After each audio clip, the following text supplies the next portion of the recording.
भगवते वासुदेवाय श्री राधा दामोदर भगवान की जय।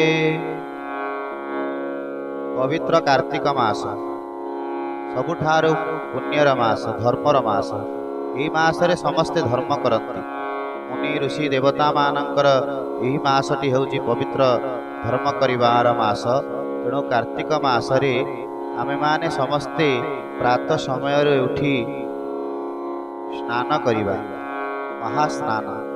कार्तिक रे स्नान ठारू आउरु पुण्य नाही।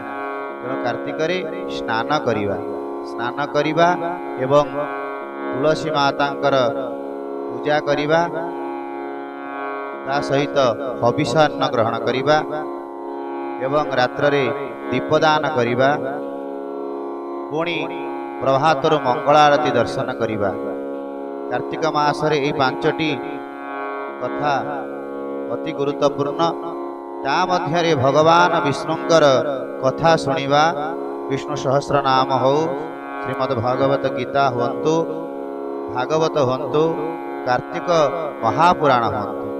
तेणु कार्तिक पुराण आमे माने प्रत्येह सकाळु श्रवण करिबा।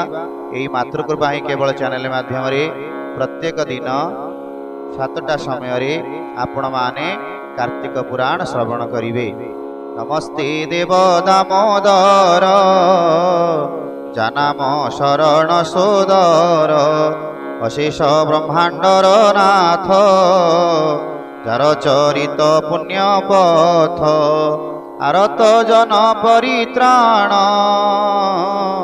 अभय पंकज चरण, कमला आश्रय रही नित्ये, ब्रह्मादि सुर मुनि जेते, पूजंती जेउ पद्म पादे, काल बंचंती अप्रमादे, से पादे महादेव दास, स्तुति पठने कलास।